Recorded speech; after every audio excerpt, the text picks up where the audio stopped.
श्री परमहंस दयाल जी ने निजधाम से धारने से लगभग 2 महीने पहले टेरी में एक हुक्मनामा भक्त खानचंद जी को लिखवाया।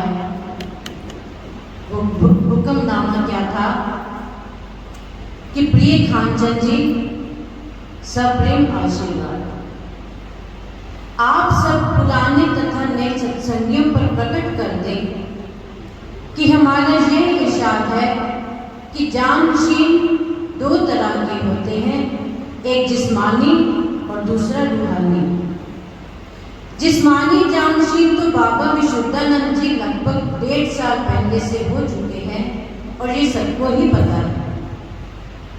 और रूहानी जानशीन स्वामी स्वरूपानंद जी हैं। उनसे जो कोई सत्संग करेगा अथवा उनसे रूहानी उपदेश लेगा, उसको दोनों जहान में बरकत मिलेगी, ये हमारी दुआ है। भाई योगानंद जी तथा भक्त अमीर चंद जी को भी चाहिए कि सब पर जाहिर कर दें कि रूहानी जानशीन स्वामी स्वरूपानंद जी हैं, और हमारा यह भी आशीर्वाद है कि स्वामी स्वरूपानंद जी के 10,000 से भी अधिक शिष्य होंगे। जो उनसे सत्संग करेगा एवं उपदेश लेगा, उसे भी बरकत मिलेगी। यह हुक्मनामा श्री परमहंस दयाल जी ने एक पत्र में लिखा था। तो रविवार 13 जुलाई 1919 ईस्वी को व्यास पूजा का पर्व था। उसी दिन श्री परमहंस दयाल जी की पुण्य स्मृति में भंडारा किया गया। सब संगत को श्री परमहंस दयाल जी का हुक्मनामा पढ़कर सुनाया गया। और फिर 2 अक्टूबर सन 1919 को शास्त्रीय मर्यादा के अनुसार श्री सद्गुरुदेव स्वामी श्री स्वरूपानंद जी महाराज जी का गुरुगद्दी पर अभिषेक कर दिया गया। श्री परमहंस दयाल जी के पश्चात उनके उत्तराधिकारी श्री स्वरूपानंद जी ने इस ज्ञान विचार का प्रचार प्रसार किया, और उनके प्रचार का मुख्य केंद्र सबसे पहले चकोड़ी जिला कोहाट में स्थापित हुआ, जहां पर 500-600 महात्मा भक्त वहीं पर निवास करते थे और सैकड़ों कुछ कोटि के साधक तपस्वी संत साधना में लगे रहते थे। संत जिज्ञासुओं को दीक्षित कर गुरुदेव की शरण में पहुंचाते थे। देखते देखते कुछ ही वर्षों में गुजरात, सिंध, पंजाब, उत्तर प्रदेश, मध्य प्रदेश में 30-40 आश्रम स्थापित हो गए एवं एक विशाल जन समाज शिष्य भाव से श्री महाराज जी श्री नगरी निवासी भगवान के साथ जुड़ गया। ऐसा आध्यात्मिक आंदोलन हुआ कैसा कि जो कि शंकराचार्य जी के बाद शायद इस जहान में पहली बार ही हुआ था। ऐसा आंदोलन सबसे पहले संत मत का शंकराचार्य जी ने चलाया, और उसके आगे संत मत के मठों के चलते चलते वही आंदोलन एक बार दोबारा हमारे श्री नगरी निवासी भगवान जी ने चलाया। एक गुरु रूप में सबके हृदयों में विराजमान होकर कि वह गुरु जो सबके हृदय के सिंहासन पर आकर विराजमान हो गए और सब उनके दर्शन को करके निहाल होते थे और यही गाते थे कि जो कुछ है सब गुरुदेव का है, हम हैं तो गुरुदेव के साथ ही हैं। तो कैसा गुरु? वाह गुरु बाबा, गुरु बाबा, गुरु बाबा, गुरु वाह गुरु बाबा गुरु बाबा गुरु बाबा गुरु बाबा गुरु बाबा गुरु बाबा गुरु बाबा गुरु बाबा गुरु बाबा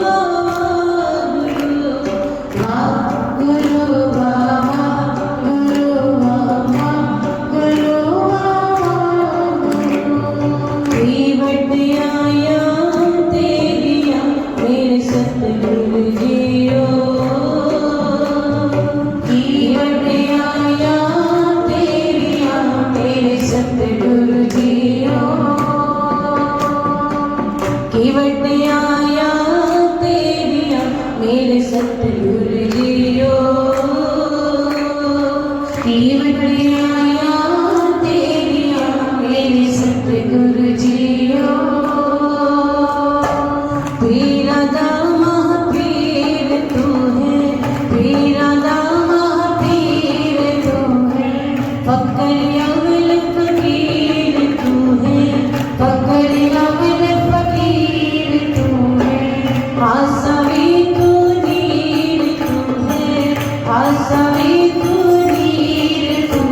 ये कौन कह सकता है जिसको गुरुदेव अंदर बैठकर या बाहर से नज़ारे दिखाते हैं, क्योंकि ये वहाँ सबसे पहले गुरुदेव नानक जी ने पहली बार किया था, जब उन्होंने अपने अंदर से गुरुदेव का जलवा देखा था।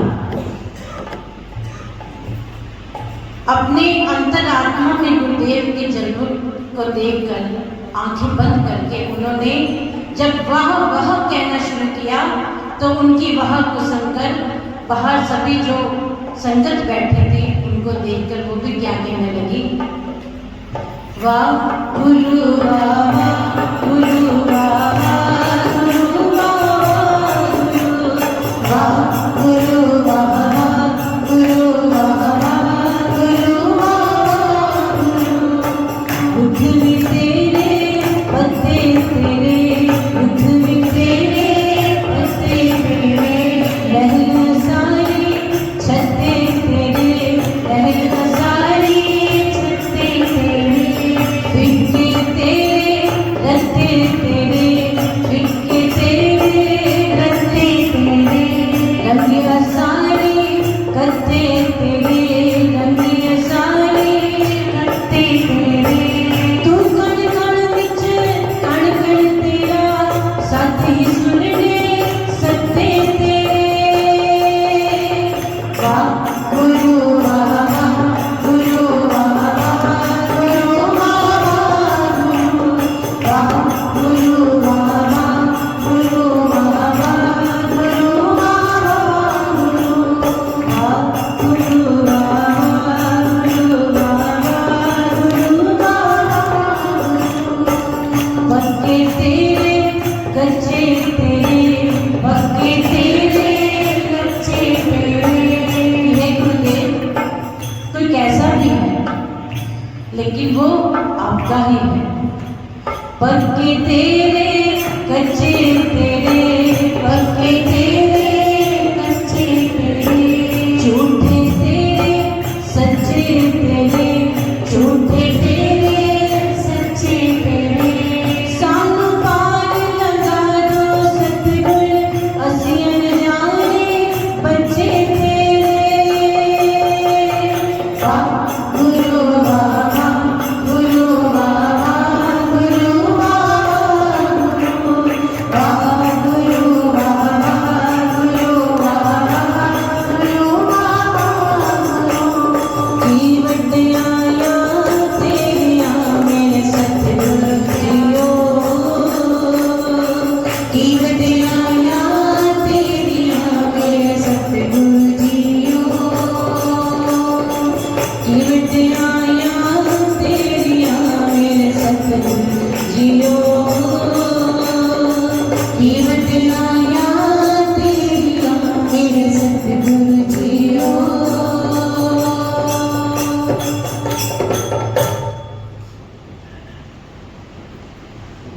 का गुणगान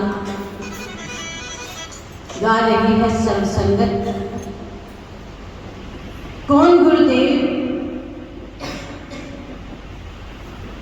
अनंत श्री विभूषित श्रोत्रिय ब्रह्मनिष्ठ परमहंस परिव्राजकाचार्य श्री श्री 1008 श्री स्वामी स्वरूपानंद पुरी जी महाराज, रूहानी शहंशाह जिनको परमहंस दयाल जी ने रूहानी जानशीन बताया, तो विश्व विख्यात श्री अद्वैत स्वरूप गुरु परंपरा के प्रतिष्ठाता जगत वंदे ज्ञान शिरोमणि परम श्रद्धे सद्गुरुदेव श्री स्वामी स्वरूपानंद जी महाराज का शुभ अवतरण पश्चिम उत्तर सीमा प्रांत के टेरी शुभ स्थान जिला कोहाट पाकिस्तान में हुआ। वह पवित्र दिन माघ शुदी बसंत पंचमी संवत 1940 विक्रमी तदनुसार 1 फरवरी सन 1884 ईस्वी का था, जब देश भर में ज्ञान की अधिष्ठात्री देवी माता सरस्वती का पूजन पर्व मनाया जा रहा था।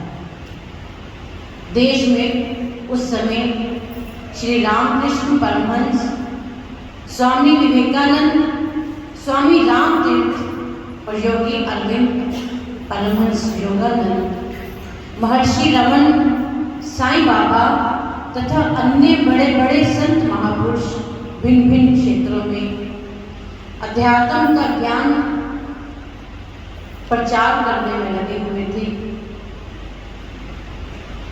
लोगों को जब ये पता चला कि लाला प्रभु दयाल जी और माता राधा रानी की कोख से पैदा हुआ वह बालक कोई सामान्य बालक नहीं है, बल्कि दिव्य शक्ति संपन्न कोई महापुरुष है। श्री गुरु महाराज जी बचपन से ही अनेक चमत्कार करने लगे थे। उनके बचपन से ही, बाल्यकाल से ही चमत्कार घटित होने लगे थे। 3 महीने की अवस्था में ही जब इनकी माता जी मंदिर में देव पूजन के लिए लेकर गई, बाहर चबूतरे से ही श्री गुरु महाराज जी अदृश्य हो गए थे। तब 3 दिन के बाद जंगल में एक पेड़ के नीचे श्री गुरु महाराज जी हंसते हुए मिले, जहां पर एक फनीर नाग इनके चारों ओर घेरा डालकर बैठा था और कुछ बड़े होने पर श्री गुरु महाराज जी बात बात में लोगों को अनहोनी बात बता देते थे। किसी के मन की बात बता देते अथवा किसी का कष्ट देखकर उसको आशीर्वाद दे देते तो वह उसका कष्ट टल जाता है। एक बार लड़कों के साथ खेलते समय श्रीनगरी निवासी भगवान श्री महाराज जी को भूख लगी। तभी एक पठान से इन्होंने दूध पीने की इच्छा जाहिर की। वह पठान गाय चला रहा था, किंतु उसकी गायों में से कोई भी गाय दुधारू नहीं थी। फिर एक बिन ब्याही बछिया से ही दूध के लिए विनती कर दी। तो क्या हुआ, उस बिन ब्याही बछिया के थन में दूध आ गया। पठान के कटोरे में ही श्री महाराज जी ने वहां से दूध दूध कर पी लिया। श्री गुरु महाराज जी लोगों से आंख बचाकर टेरी के निकट की झाड़ियों में छिपकर समाधि लगाकर घंटों घंटों ध्यान किया करते थे। तब इनको अपनी देह की सुधि भी नहीं रहती थी। इनकी अलौकिक शक्ति और साधु स्वभाव को देखकर लोग इन्हें साधु जी या संत जी कहकर पुकारते और हिंदू ही नहीं, मुसलमान भी इनके चरणों में आकर अपनी अटूट श्रद्धा दिखाते थे, अटूट प्रेम दिखाते थे।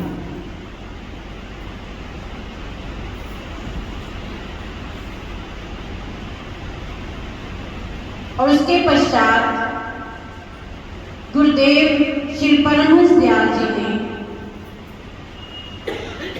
श्री गुरु महाराज जी को सुरत शब्द योग की दीक्षा देकर इनको शिष्य रूप में स्वीकार कर लिया और सत्पात्र देकर इनका जो नाम बेदी राम था उससे आपको संन्यास नाम श्री स्वामी स्वरूपानंद जी प्रदान कर दिया। श्री नगली निवासी भगवान देश भर में घूम घूम कर धर्म प्रचार करने लगे और थोड़े ही समय में हजारों नर नारियों को नाम दीक्षा देकर अपना शिष्य बना लिया। कई भक्त अपने ग्रह त्याग करके आपकी सेवा के लिए अपने जीवन को समर्पित करके साधु सन्यासी बन गए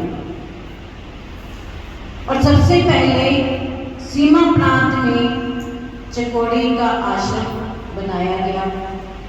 इसके बाद पंजाब, सीमा प्रांत, सिंध, काठियावाड़, उत्तर प्रदेश आदि अनेक प्रांतों में अनेक आश्रम की स्थापना हो गई और लगभग 17 वर्षों में लाखों नर नारियों को आपने अपने दर्शन उपदेश से कृतार्थ कर दिया। बड़े बड़े आश्रमों को छोड़कर आपने अपना निजी स्थान, श्री गुरु महाराज जी ने अपना निजी स्थान श्री नगली को चुना और जिसकी भूमिका आप अंदर ही अंदर से 1916 से तैयार कर रहे थे। किसी को बताया नहीं था, लेकिन अपने भीतर से ही श्री नगली निवासी भगवान अपना निजी स्थान ढूंढ कर बैठे थे। जब श्री गुरु महाराज जी ने भक्त गेंदा राम जी को स्वप्न में दिव्य दर्शन दिए, कब? 1916 में, और अपने आने का संकेत दिया। तभी से ही भक्त गेंदा राम जी स्वप्न में दिखाई दिए हुए उस महापुरुष की तलाश में इधर उधर भटक रहे थे कि जिन महापुरुषों के मुझे स्वप्न में दर्शन हुए हैं उनके मुझे साक्षात प्रत्यक्ष दर्शन कब होंगे। तो किसी ने उनको बताया कि मुजफ्फरनगर में एक मुसलमान सिद्ध फकीर रहते हैं जो 40 दिन गुफा में भजन अभ्यास करने के बाद एक दिन बाहर आते हैं तो हजारों लाखों लोग उनके दर्शनों के लिए उस स्थान पर जाते हैं। किसी ने उनको बता दिया गेंदा राम जी को कि आप भी उस मुसलमान फकीर के पास जाकर अपने मन की बात पूछ लीजिए। तो भक्त गेंदा राम जी, जिनके मन में केवल एक ही इच्छा थी कि जिस महापुरुष के मुझे स्वप्न में दर्शन हुए हैं वो मुझे इन आंखों से कब दिखेंगे, तो यही इच्छा लेकर भक्त गेंदा राम जी जब उस फकीर के पास पहुंचे और अपनी इच्छा जताई कि मुझे पूर्ण सत्पुर की प्राप्ति हो जाए,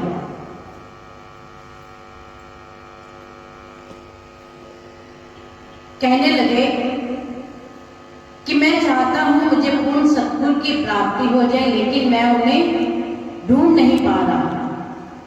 तब वह फकीर बोला कि मैं धन दौलत, बेटा बेटी आदि तो सब दे सकता हूं, परंतु मैं कैसे आपके उस कामिल मुर्शिद से कह दूं कि वो आपसे आकर मिले।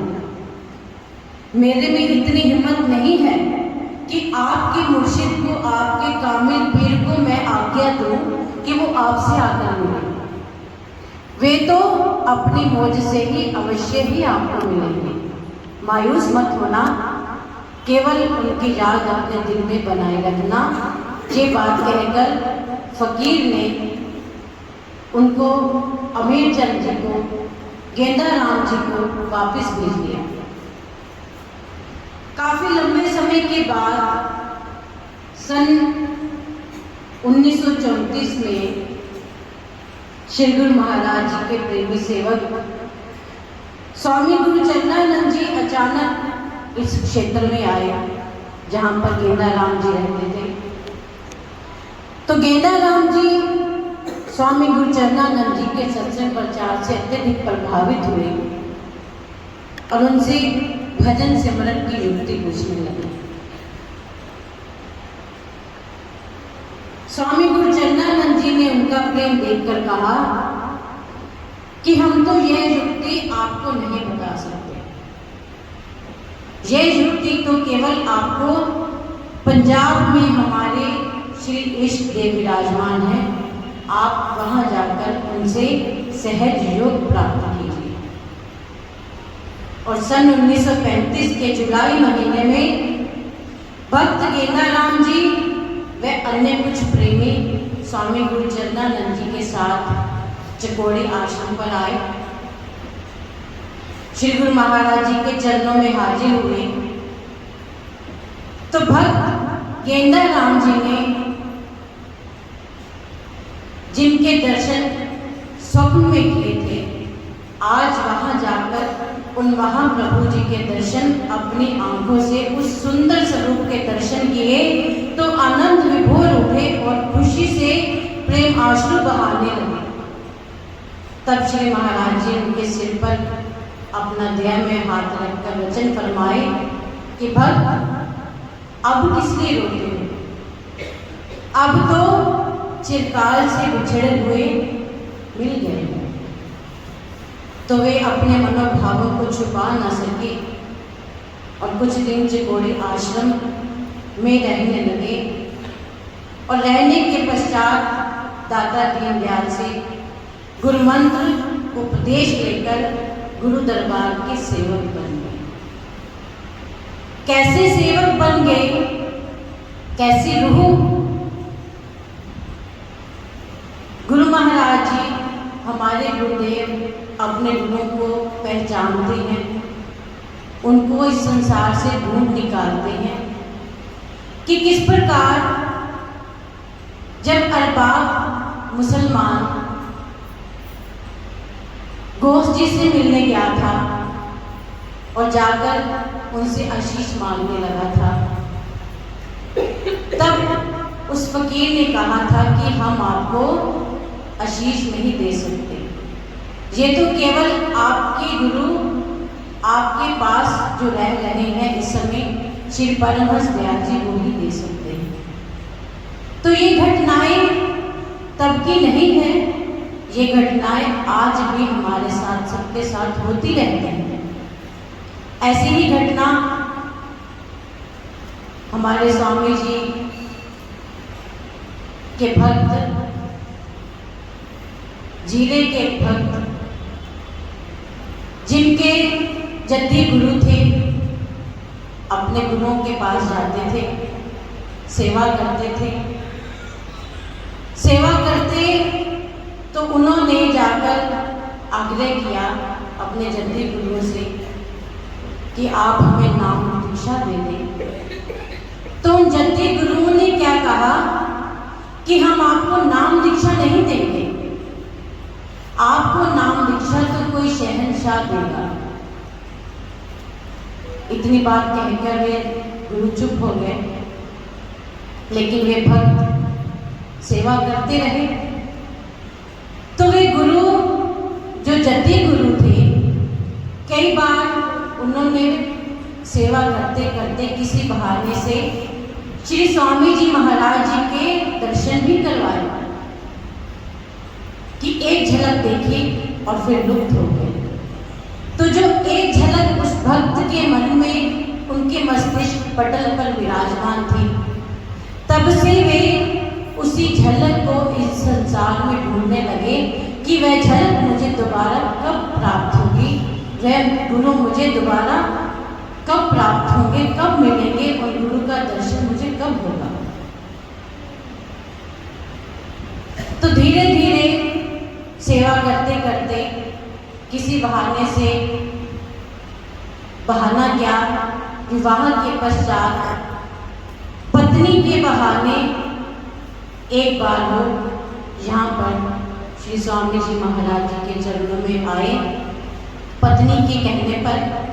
तो आकर जब उन्होंने देखा कि जो उनके जद्दी गुरु के वचन थे कि आपको नाम दीक्षा तो कोई शहंशाह देगा, तो आज जब उन्होंने अपनी आंखों से इस शहंशाह के दर्शन किए तो निहाल हो गए और रोने लगे कि इन गुरुदेव के दर्शन तो मैं एक झलक में पहले कर चुका था, अब इतने लंबे समय के बाद आज मुझे गुरुदेव के चरणों में आने का अवसर प्राप्त हुआ।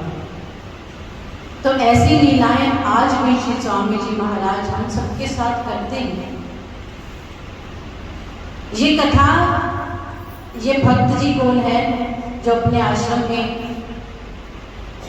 रहती है आंचल, उसके पिताजी की बात है।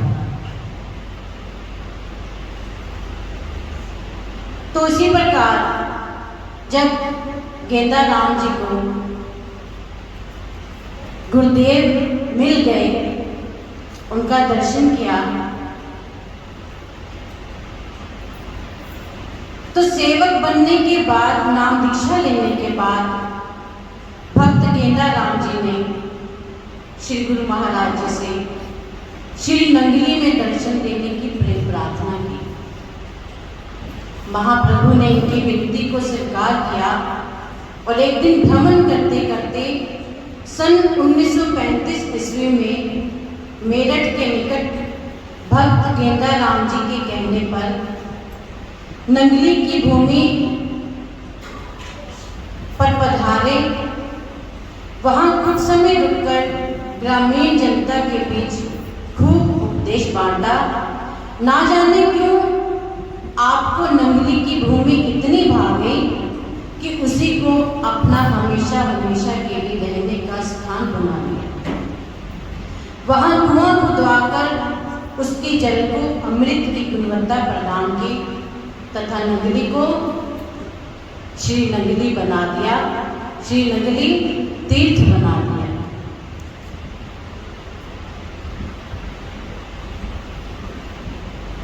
श्री नंगली तीर्थ जो कि पहले केवल गेंदा राम जी का एक गांव था, उसी गांव में गेंदा राम जी के घर में श्री महाराज जी रहने लगे और उस नंगली को श्री नंगली बनने का आशीष दे दिया। वह कैसी नंगली है कि महाराज जी बताते थे कि जिनको मेरे दर्शन की इच्छा होगी वे नंगली में ही आया करेंगे। और स्वयं उनके मुख वचन है कि ये नंगली तीर्थ प्रसिद्ध होगा और ये नंगली संतों की नंगली कहलाएगी।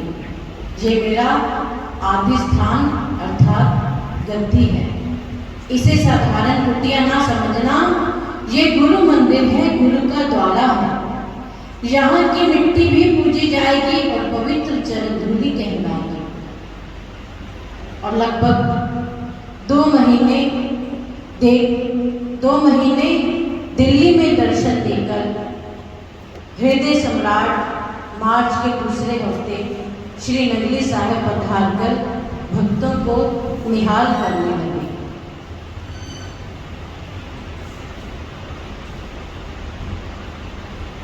उन दिनों श्री महाराज जी की निज सेवा में कई संत उनके साथ साथ थे।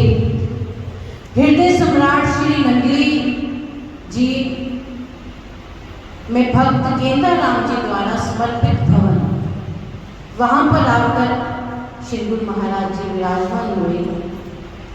दाता दीनदयाल जी ने नंगली साहिब पधार कर शाम को अपने सेवकों को आज्ञा दी कि हलवे का इतना प्रसाद बनाओ कि गांव के सभी प्रेमियों को भर भर कर प्रसाद मिले। उसी प्रकार ही श्री गुरु महाराज जी की आज्ञा का पालन किया गया और लगभग 18 मन हलवे का प्रसाद बनाया गया और सब प्रेमियों को बुला बुलाकर झोलियां भर भर कर प्रसाद दिया गया। उस समय हृदय सम्राट सुंदर पलंग पर विराजमान थे। तो किसी प्रेमी ने पूछा, महाप्रभु, यह प्रसाद क्यों बांटा जा रहा है? श्री महाराज जी ने मुस्कुराकर फरमाया कि हम परसों 9 अप्रैल को यहाँ से जाएंगे, इसलिए ही प्रसाद बांट रहे हैं।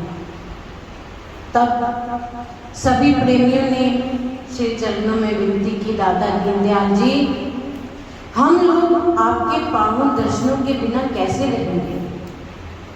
आपके वियोग में यह प्राण उस दुख को सहन नहीं कर पाएगा।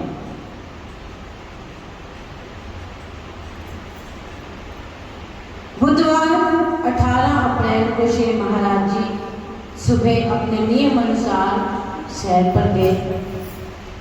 सैर से लौटकर महाप्रभु ने स्वामी निज ध्यानानंद जी को आज्ञा दी कि स्टेशन पर जाकर चकोड़ी आश्रम में दाव दिया, ताकि स्वामी निज आत्मानंद जी, स्वामी अभेदानंद जी, स्वामी अजूनियानंद जी इत्यादि जल्दी यहाँ पहुँच जाए।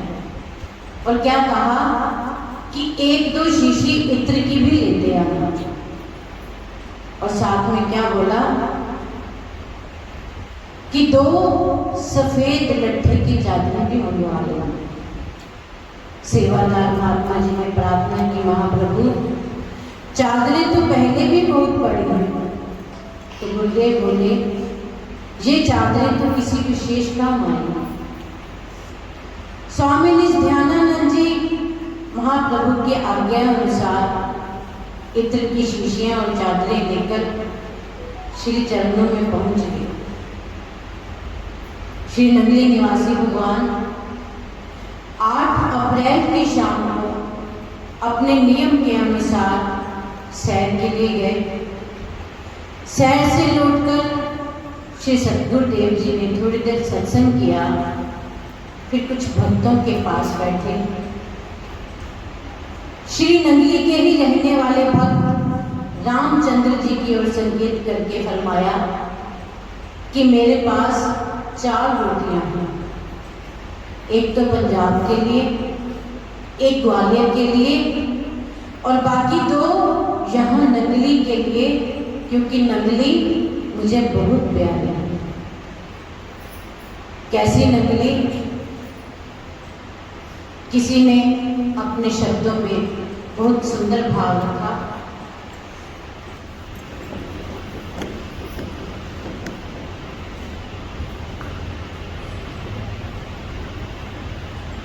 सोरब दी नगली दा दरबार बड़ा सोना, सोरब दी नगली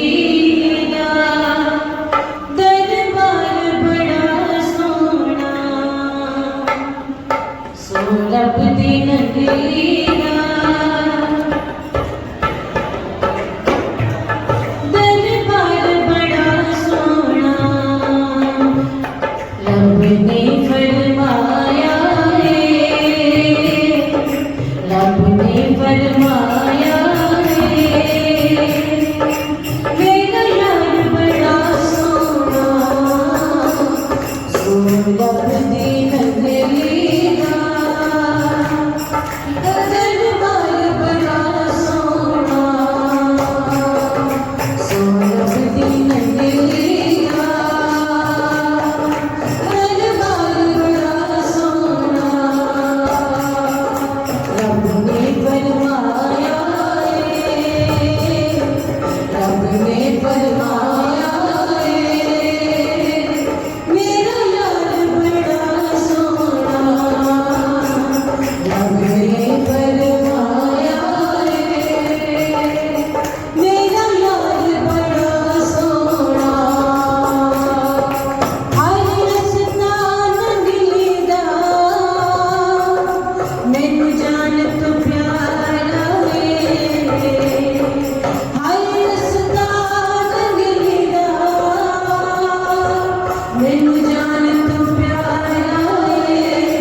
पल सफल नगलेगा, पल सफल नगलेगा, हर बार बड़ा सोना, पल सफल नगलेगा, हर बार बड़ा सोना, सोलह दिन नगलेगा, सोलह दिन नगलेगा, दरबार बड़ा सोना, सोलह दिन नगलेगा, दरबार बड़ा सोना, दरबार बड़ा सोना, दरबार बड़ा सोना।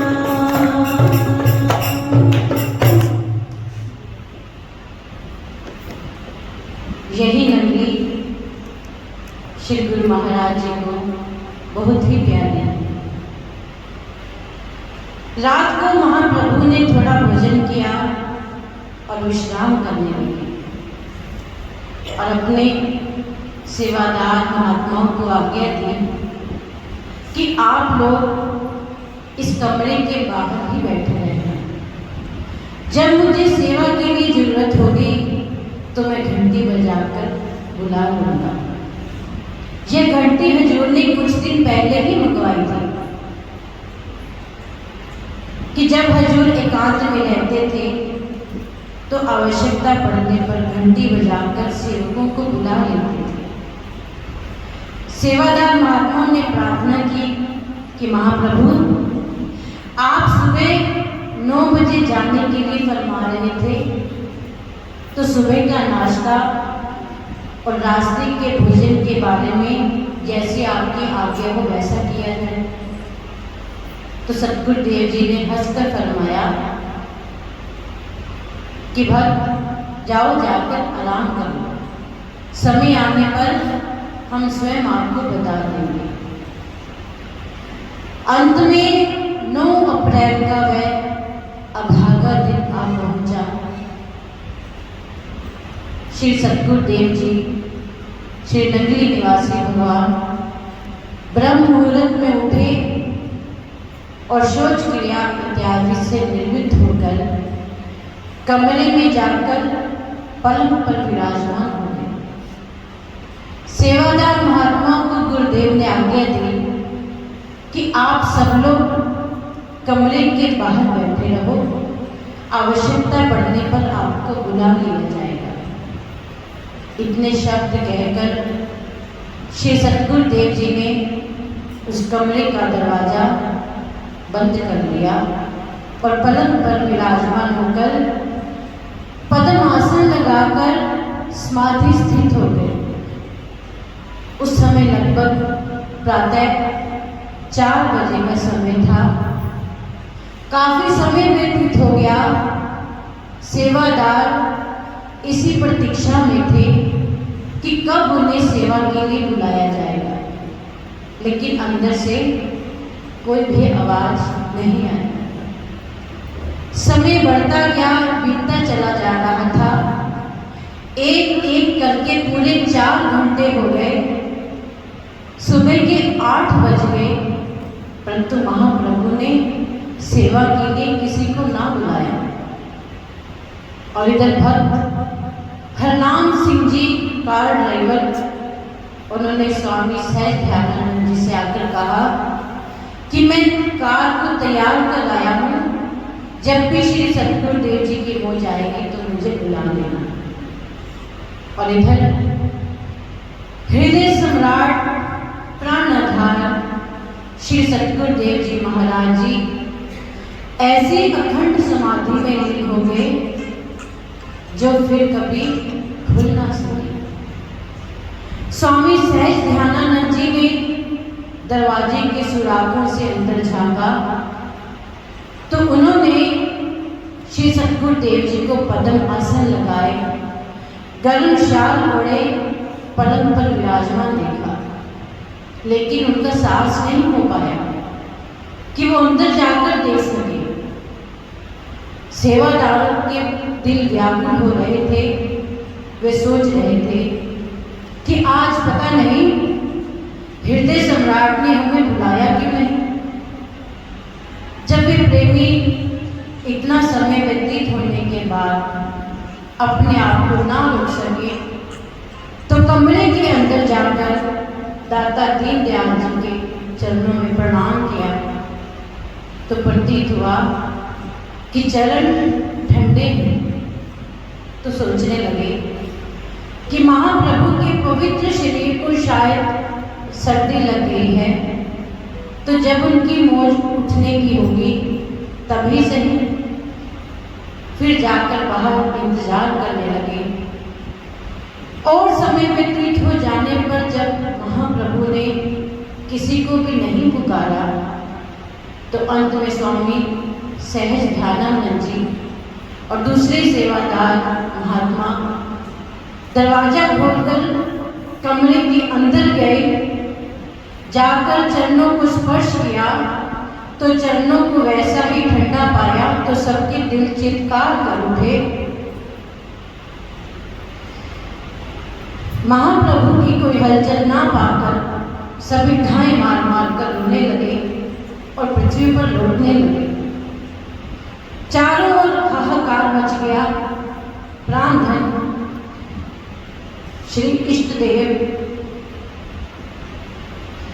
भगवान महानिर्वाण को प्राप्त कर चुके थे। इस प्रकार 9 अप्रैल 1936 विशाख वदी दूज को महाप्रभु अंतर ध्यान हो गए और 11 अप्रैल को रात्रि 10:30 बजे महाप्रभु को सर्व संत मंडल की उपस्थिति में समाधि दे दी गई। बोलो श्री गुरु महाराज, बोलो साचे दरबार। और इस प्रकार अनेकों आश्रमों और पंजाब सिंध के हजारों भक्तों का प्रेम विसारते हुए श्री महाराज जी ने श्री नंगली को अपना निज धाम बना दिया। बोलो साचे दरबार।